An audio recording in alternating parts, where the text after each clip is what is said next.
Shut up and sit down.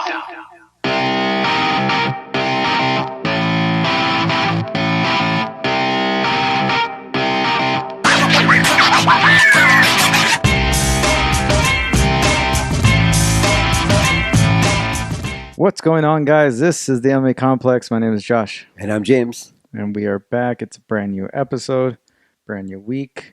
It is July 7th. It is a Tuesday afternoon. And we are feeling good. It is post 4th of July. Yeah. How was your 4th of July? Good, man. It was quiet. My girl's parents were out of town, so I usually just stay there the weekend in her house. Uh-huh. We went to the store, purchased some stuff to make some burgers. We made some Impossible Burgers. Which you later found that they're not the healthiest. Yeah, choice. But what's the problem with them? Did you read? I think they're GMOs, maybe. GMOs? Okay, so they're not like organic, fully organic. Or yeah, so like I might have to go to Beyond Meat. But the Impossible patties, they bleed like burgers bleed, like beef. So it's crazy. It gives off the look, and then the look. It tastes more like beef than the Beyond Burger. But yeah, we made that.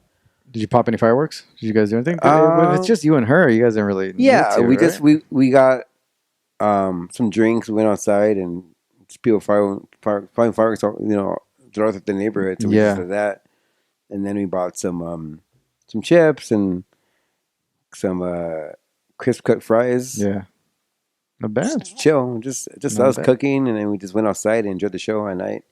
Watch some movies, just relax. Not bad. What'd you guys watch? We watched a few documentaries on Netflix, true crime, because we're both true crime junkies. Yeah. Have you seen the Unsolved Mysteries? Have you seen we saw some of that, and we saw the Media by Trial. Yeah, that was a good one. That was crazy. Jane Jones. Yeah, that was a crazy one. Yeah, the first episode. Yeah. When the guy confesses feelings to the other guy, and then he kills him after. He shoots him. Yeah, crazy. That was crazy. I've seen both of those. I watched a second episode of Unsolved Mysteries last night. It has like the same kind of eerie feel to it, highly produced. It's like really good, but there's no host. There's no like Robert Stack like the original one had. Which I guess, I wouldn't mind there being a host. Yeah. Might have that classic feel to it, but, it is what it is. It's not bad. It's like a really well-produced, I don't know, Forensic Files type of thing, I love it. It's pretty good. She's big on true crime. Like, she listens to a podcast called True Crime Junkie. Uh-huh. She buys the merch from them. And she's really? She's all into that. Yeah, she loves true crime. Damn, okay. She knows, she's a historian when it comes to, serial killers. Yeah. Not bad. Yeah. So she probably likes that one show, Mindhunter, huh? Yeah, she does. She's in it, yeah? Yeah. And then, we're always watching the ID channel, Hate Thy Neighbor and Evil Lives Here. Yeah. So she got me into, true crime. Women Kill, or whatever, what's the other one? Something like that. And then we watched that Memphis 3 movie produced by one of the guys by Damien, one of the guys that got convicted. Yeah. That one's really good. It's super long, but it's that's good. A crazy one. That's a very complicated story right there. Mm-hmm. Yeah. Yeah. Crazy. Yeah. It's sad. Like the second episode, Unsolved Mysteries, is it's good, but then the guys who his mother went missing and murdered or whatever, and they didn't really know what happened to her. I feel bad for him because he was 15 or 16 when that happened. It's it sucks. It sucks. You can see how much it fucked him up. You know what I mean? And he seemed kind of like a little problem child already. Mm-hmm. Like a little too much energy. Yeah. It seems like his actual dad wasn't necessarily the best, and his stepdad and him didn't really get along. So I felt bad for the guy. Oh, yeah, that's right. He's a bald guy. He's like a bald guy. Yeah. I felt bad for that guy. It sucks. What else? What I do? I went to my dad's house. He's redoing his whole backyard. He redid the pool, and we just went swimming all day, barbecuing. Kept it simple. Not a lot of people. No, it's cool because nowadays, especially now during this pandemic, I remember years before, you had to go to the fireworks stand, and buy fireworks. Yeah. Nowadays, you just fucking pull up a chair, enjoy the show. Now where we live, I don't know. I'm sure people can look up online and see. Do you see that shit on the news? Yeah. Which the air review of LA, and every year they do that every year, and it's all illegal fireworks. It's a war zone. It's all illegal fireworks, and where we live, especially, it's really concentrated. Well, I don't live there anymore, but over here was pretty bad too. Yeah. But where you live, it's super concentrated, so it gets crazy. Yeah, It's I like, heard it was a war zone that night from my mom. Yeah. She said that it was like, but they ended sooner. I think they ended at 10:30, which is surprising. But Same here. It ended like around 11ish. Yeah. It wasn't too bad. yeah, but no, it's cool. Like you just could get like a beer or cocktail and just sit outside and you can enjoy the show. Outside. Yeah, That's what we did. yeah. Like, and then I miss that about the other house. Yeah. I miss that. Yeah. This one was a pretty good, but I mean the view, because we're on a hill. Yeah. And there's houses in front of us. It's not the greatest view. No, it's cool. It's We got like a Bluetooth speaker, put some music on, got our drinks. She made like herself a cocktail and I got beer. Yeah. Enjoy the show, man. Not bad. It was awesome. We're drinking some Stone IPA here, Oh, right? yeah. Some tangerine or whatever. Tangerine Express. It's delicious. It's good stuff, man. Put some tahini on the rim. Yeah. That's what we like to do. Your it. brother-in-law thought it was actually soda. Which is Oh, funny. no, my mother-in-law. Yeah, your mother-in-law did, yeah. Yeah, my mother-in-law goes and grabs one of them thinking it's like orange soda, and she's like, like, She's like, what the fuck is that? yeah, what is this? It's bitter. Man, not a lot of fights this past weekend, but tons of news. Tons of news. Yeah. A good amount of news, but we're going to get this whole episode is going to be kind of Fight Island fight talk right here. So getting prepped up for the Saturday. Yeah. Yeah. So in terms of MMA news, not a lot. I mean, the biggest news over the past week, aside from Fight Island, aside from Gilbert Burns testing positive, we're going to get into all that. Khabib's father passed away from COVID complications. Now, he had open heart surgery. I think he had like a couple of health issues. He was an older gentleman, not too old, in his late 50s. But suffering from some medical complications. He went in there for heart-related issues and then got COVID, and then it just worsened the whole situation and kind of was in and out of like, ICU, and then it just, so he ended up passing away after a long battle.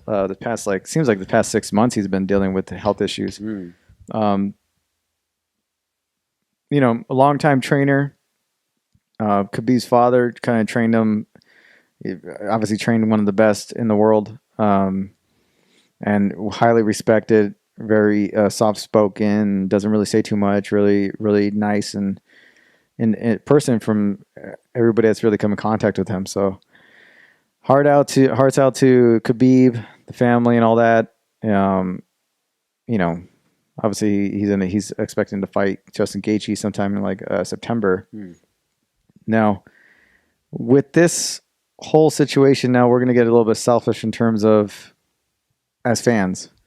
Do you see Khabib? Is this something? Do you see him fighting after this, basically? Because I know he's not looking to have much longer of a career, a couple fights, but the health issues of his father and all that, he doesn't have that weighing on his mind anymore.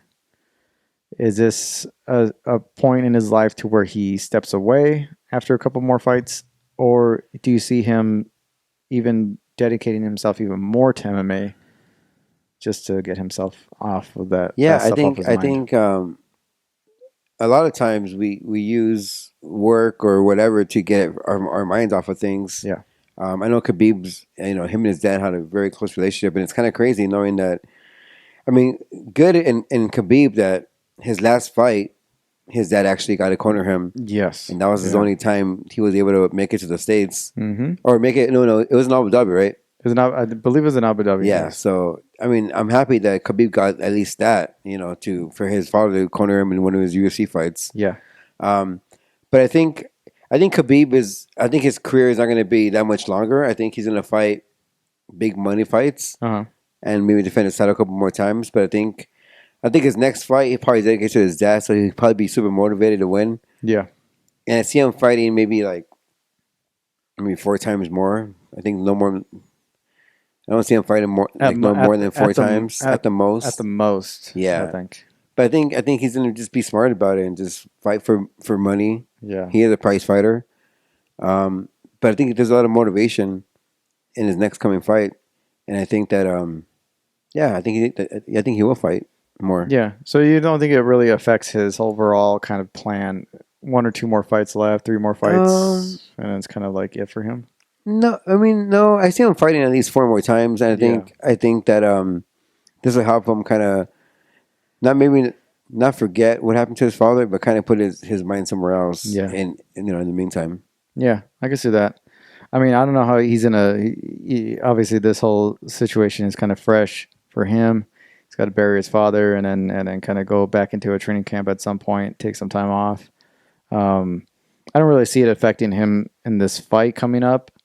He might even be more dedicated to kind of get a victory or something. Yeah. If he puts in a couple more years in, a few more fights, maybe one big money fight with Conor just to get that last payday before he steps away. That's something I would consider if I was him. Yeah, I think to say that set your family up for. Yeah, exactly. Yeah. And to say that he's completely done, that's kind of far fetched. Yeah. I think 4 fights is fair to say. And see what happens. 3 more, because who's left in the division really that he needs to fight? That's a competitive matchup. Aside from much. Justin Gaethje, who really... Conor, second fight. I think after Conor, it's kind of far and few between. Yeah, Conor and Ferguson. That's about Ferguson. Yeah, that's it though. That's really it. He hasn't competed against already. So maybe I see him fighting those 3 contenders and maybe the number 1 contender at the time. Yeah, and that's it. Yeah. It's really a unfortunate situation because it seemed like his father was gonna, recover. It seemed like he was out of the ICU, and then now he's doing better, and then all of a sudden he's going back in, and he's doing better. So yeah, it sucks, man. It's definitely gonna throw him off a bit, I think. Yeah. Okay, and then there's been a lot of matchups announced over the past couple of days. Just to list off a few, we have Frankie Saenz versus Jonathan Martinez. That's August 1st. We have Chris Gutierrez versus Luke Saunders in the works for August 1st also. Carla Esparza versus Marina Rodriguez. Reset for July 25th in Abu Dhabi.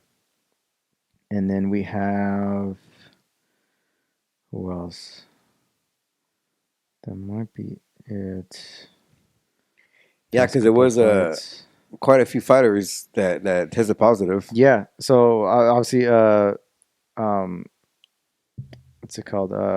Frankie Edgar.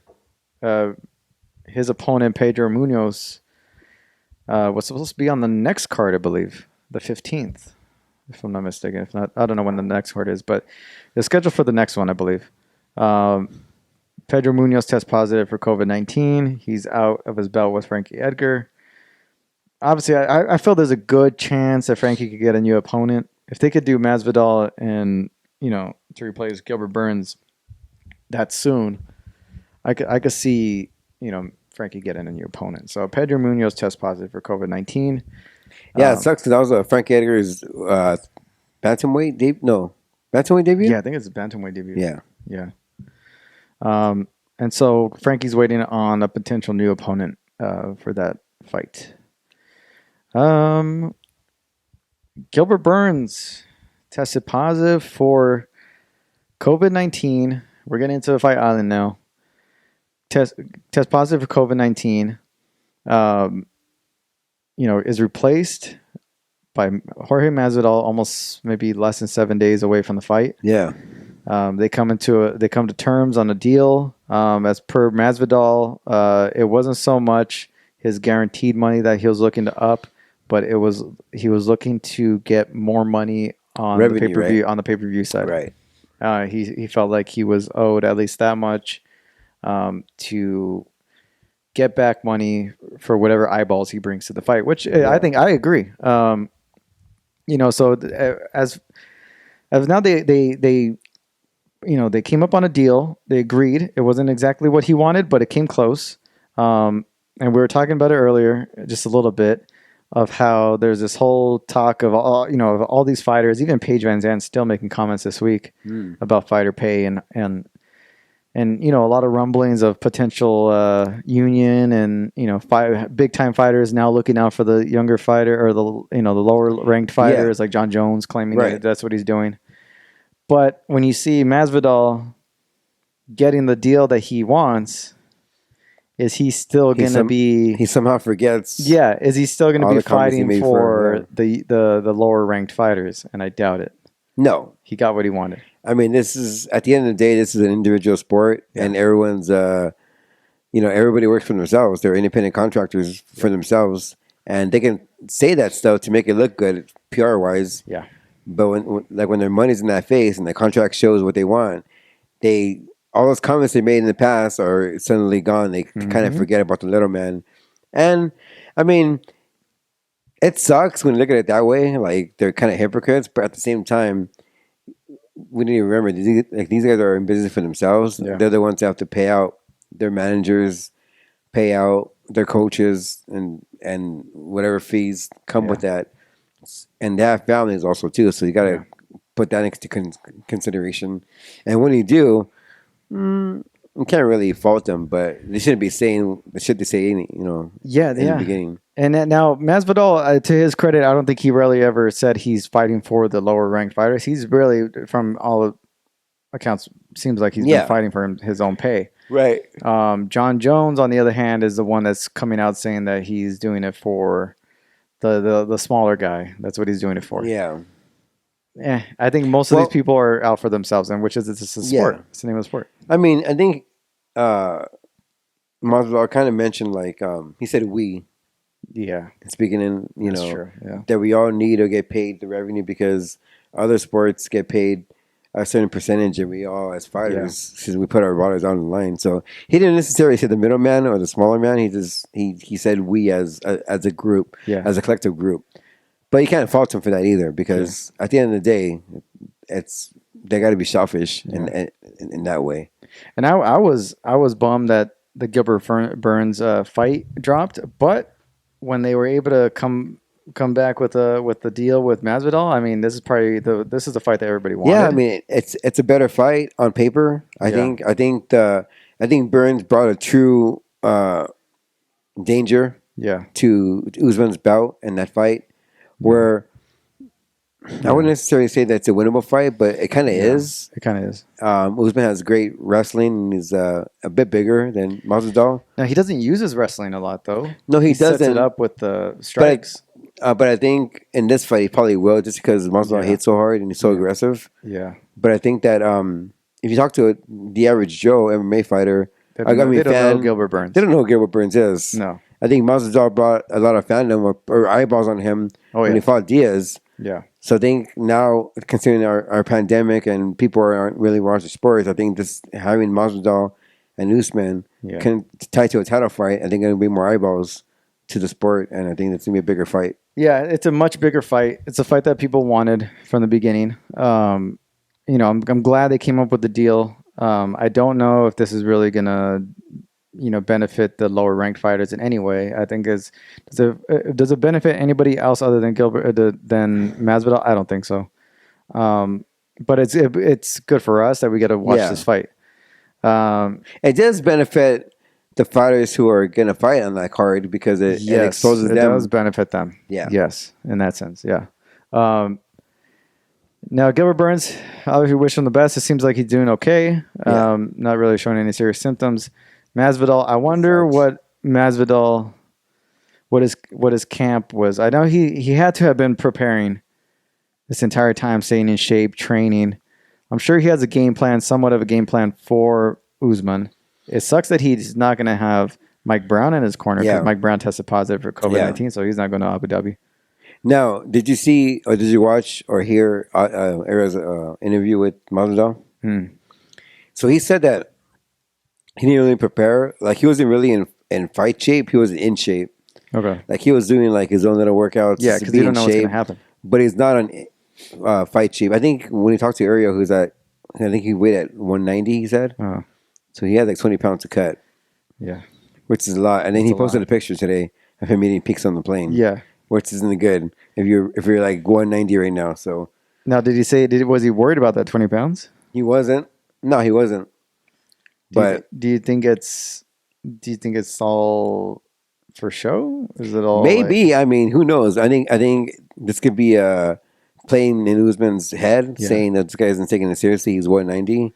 He might have just saw that aerial number to make sure that it's extreme, but in reality, it was like 185. Because they knew that Who knows? They knew the date was around this time anyway, so he had to have been preparing just in case he got a deal done. At the same time, I mean, I wouldn't completely doubt it because, I mean, it was on the 24th hour where they called Masvidal in and made that deal. So I wouldn't be surprised if he was in shape this entire time, but then if he wasn't in shape and he really felt like he wasn't able to do 5 rounds, maybe he wouldn't have even taken the fight because I don't think anybody would. I think he's just confident. He's just so confident that he can beat Usman that he feels like he can go in there with no camp and still beat him. Now people are saying that he's doing this because he can make all the excuses in the world afterwards. I don't see that happening. I think it's a close fight. I wouldn't put on my marbles and chips on Masvidal just because Usman's already in fight shape. Yes, he has to adjust to a different opponent, but I think this is the best time to fight Masvidal if you're Usman. Yeah, if he's Usman, this is the best time to fight him. Yeah. I agree, and I wouldn't be surprised if Gilbert Burns comes back and makes a quick turnaround, maybe sometime in August. I can see that happening. Yeah, it's a crazy situation how it happened. It's all said and done. Deal's done. Yeah, Masvidal's over there in Abu Dhabi, I think, right now. Most of the fighters are there right now. It's this weekend. It's this Saturday. It's going to be pretty exciting. We're going to break down the card in just a moment. Did you see that meme? With do you remember back in the day when they had the Ultimate Fighter and you saw Dana White? Like, had the coach challenge and they had Dana White holding the wad of money. Yeah, the wad of money. Yeah, there's a meme online that says, so I showed a picture of Dana White holding the money saying, this is Dana waiting for Masvidal to land from his plane. yeah. It was good for Masvidal. Yeah. Let's get to Fight Island, man. This is going to be a stack card. First, let's look at this. LFA 84 is having their first event of 4 starting this weekend, I believe Friday in Sioux Falls, South Dakota. So make sure you guys watch that. I think that's on Fight Pass. And then obviously you have Fight Island to UFC 251 this weekend. Just a quick mention, Thiago Santos versus Glover Teixeira is in the works as a headliner for the September 12th card. Not sure the location just yet, but that that most likely will headline the card. KSW on KSW TV they're gonna have an event this weekend starring Norman Park, Storm and Norman, and then we have UFC 251, Usman versus Masvidal. Is this the whole main card? Oh man, I like that main card.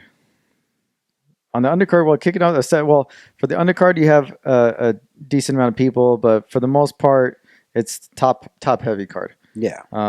Ozdemir is the main event against Yuri Prozavica. That's the prelim main event with Volkan Ozdemir. The main card is a sight. I love this main card. Yeah. This is top to bottom. This is entertaining. Amanda Hebus versus Paige Van Zant, kicking off the main card. I don't know, man. It's going to be an interesting fight. Paige has been out for a little while, injuries. So last fight on her UFC last contract. Fight on her contract. She's been very vocal this past couple of weeks about fighting. I think it's the last fight in the UFC. I don't see her coming to the UFC or re-signing with them.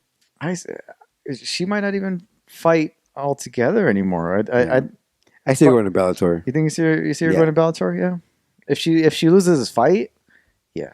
I think this is a big fight for her. I think Amanda wins. I think Amanda wins too. Yeah, Amanda's a very talented girl. She's 9-1. She's 9-1. She's a beast. She's talented. She's attractive. She's all that. She's a great personality. Paige Van Zant, equal attractive, talented.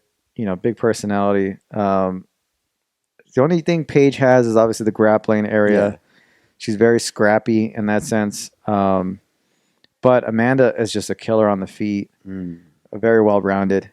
intelligent fighter. So it's gonna be very interesting to see how if Paige can pull this out. I think contract wise, very important for her. Yeah. So you're going with Amanda on this one? I'm going Amanda. Yeah. Yeah. And you think if she loses, I think win or lose. I think win or lose, she goes to Bellator. Yeah.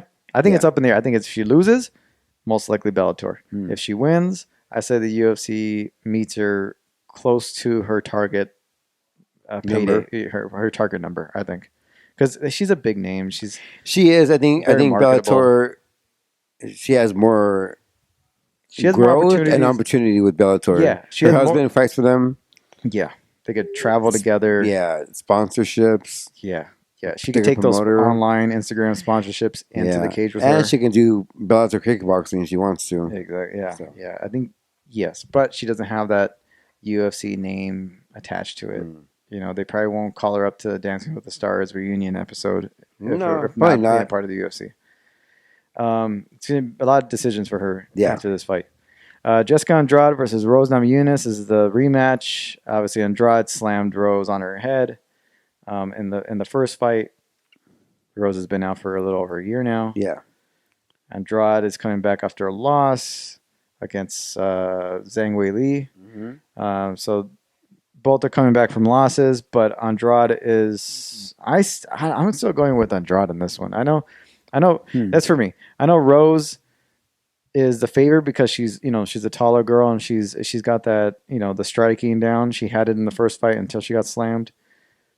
Are you going with Rose? I'm going with Rose just because of that first fight. I think she was winning that fight. Yeah, pretty convincingly. Yeah, she was. Until she got slammed. I think that she went back to the drawing board, had some time off to kind of reflect on her career and kind of enjoy time without the pressure of the bout or any of that stuff. I think now she's a refocus, motivated Rose, and I think she can not do the things that she did wrong before, and it'll be a different outcome. But who knows? For me, it's all depends on her mindset. Does she want to do this? Is she motivated to go for a title again? And after the whole bust incident with Conor, she hasn't really been the same. She's she got pounded into the mat by Andrade and really, just hasn't been absent from the public eye. Right. Does she have that killer instinct anymore? Does she want to do this? The competitive spirit. It's more of just like, I don't even know if I want to do this kind of spirit. So it's like you're going into a fight with Andrade, who is just going to come after you like a pit bull, even though your technique is probably a little bit better. Can you keep her off of you? Can you keep her away from you? I don't know. I'm going to go with Andrade on this one to maybe edge it out. I'm basing it off of just Rose's mental mindset. And then up next, we have for the vacant bantamweight title, Petr Yan versus Jose Aldo. And what I hope is a competitive fight. I wasn't looking forward to this one all too much. But as we're gotten closer, I'm excited for this fight. Who do you have? I have Yan. I think Yan he has everything going for him. I think it's a new guard versus the old guard. I think Jose Aldo still has the wits or the opportunity to win this fight, but I just think that after that Conor fight, he hasn't been the same since. Yeah, man, I think so too. I think he's looking to really. This is a big statement for him because if he can compete still in the top 5, he still has the wits about him. He's still strong, fast, aggressive, but. Again, I think that Conor fight really took a lot of him mentally. So Petr Yan is on a whole different level right now. He's young, hungry, and looking for that title, and he's dangerous. So I agree. It's going to be very interesting, this fight. I hope it's just competitive. Yeah. Alexander Volkanovski versus Max Holloway for the featherweight title. This is a rematch. Obviously, Max dropped the title to Volkanovski in the last bout. It's going to be very interesting to see. I think Volkanovski has that hunger, that fire, and that anger in him. Max right now just seems so calm, cool and collected, and almost like obviously every weight cut's bad for him, but depleted, and it kind of gives you that false sense of security where you just don't know if you should put your money on him. Volkanovski looks hungry. No, yeah, I agree. But then again, that leaves you the intrigue of what's going on in Max's mind. Head, yeah. I mean, he hasn't done, if not very little, media for this fight. Yeah. Obviously, with that fro, you could tell. Yeah, you can tell. but maybe he just super focused on this fight. Who knows? I think the last fight, the last 2 rounds were super close. Maybe it was a little too late for Max Holloway, but I think this fight will probably be different for him. I think I have confidence that he'll fight different, more aggressive. He needs to. I think he check the leg kicks, use his size, his length, his reach. Be aggressive. And just be Max. But not too aggressive. Be smart. Be smart, yeah. Pace yourself. And so I'm going to pick Max. I think it's a competitive fight. Yeah. I'm just leaning more towards the mental aspect of it. I think Volkanovski's looking to prove something. He's young and hungry, and he's fresh in the new title reign. Max is looking to just regain that glory, and is that enough to light a fire in him? I don't know. So we're gonna see. That's fair.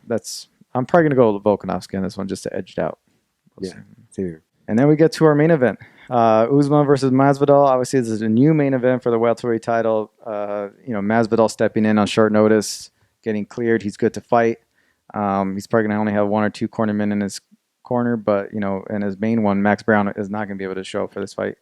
I don't know. Is it too much stacked against Jorge Masvidal in this fight? It seems that way on paper. Yeah. Huh? But I think Masvidal has like a ton of experience. He has a mental strong game. I think like even though he has all the chips falling against him as far as his coaches going down, his weight is short notice fight, all that stuff. I think in the end, his motivation is to shut up Usman, and I think he can do that. I think he has the mental will to do it. I think he has the fighting skill to do it. I think he's just got to avoid Usman's wrestling and just try to fight smart because Masvidal can fight kind of wild sometimes. I think as long as he can keep himself away from the back, getting backed up against the cage, I think his skill set on the feet is better than Usman's. Yeah, even though Usman is big, aggressive, he's got that reach. He's not as flashy, and he does get hit. Yeah. And I think Masvidal's striking is top notch, and his counter punching. So I think Masvidal has enough to get this win. I'm gonna lean with Masvidal because I've just been a fan of his for a long time. Just glad to finally see him get his shine, and I think I'm rooting for him. Yeah, it's almost like with Max Holloway. It's kind of like you always just want to bet on him. Yeah, so, exactly. We'll see how it goes, man. This is your new card, your new main event. I think it's a better one. I think it's the card that in the fight that everybody wanted.